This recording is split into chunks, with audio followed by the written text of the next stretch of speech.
સુરતના કતારગામ હિન્દુ યંત્રોની ઉપાસના કરી નસીબ ચમકાવવાનું ચાલતું વધુ એક ધતિંગ ખુલ્લું પડ્યું છે।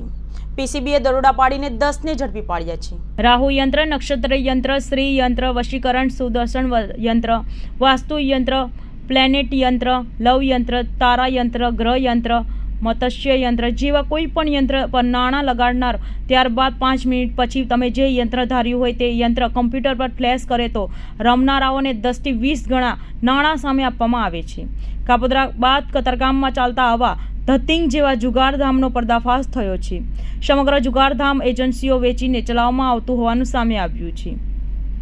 કતારગામમાં સહદેવસિંહ મનુભા સિંઘવ અને યુવરાજ દ્વારા HS માર્કેટિંગ પ્રાઇવેટ લિમિટેડની ફ્રેન્ચાઇઝીની આડમાં જુગારધામ ચલાવાતું હતું। ઓપરેટરો રાખી પોતાના આર્થિક લાભ માટે બહારથી ગ્રાહકો બોલાવવામાં આવતા હતા। તેમની પાસે યંત્રના નામે 10-5 મિનિટે ઓનલાઈન યંત્ર વિજેતા જાહેર કરી લગાવેલી રકમની સામે 9 ગણી રકમ ચૂકવાતી હતી। સહદેવ મનુભા આ યંત્રોની આડમાં જુગાર રમાડીને તેની એજન્સીઓ બનાવીને પણ લોકોને વેચતો હતો। જુગારની ક્લબમાંથી રોકડા 40,350, યંત્રના machine, computer system, card scanner, સિક્કાનું મશીન, મોબાઈલ 8, અલગ અલગ યંત્રના કાર્ડ નંગ 18, ચાંદીના ધાતુના સિક્કા નંગ 27, એજન્સી કરાર અને 2 બાઇક મળીને કુલ્લે રૂપિયા 2.33 લાખનો મુદ્દામાલ કબજે કર્યો હતો।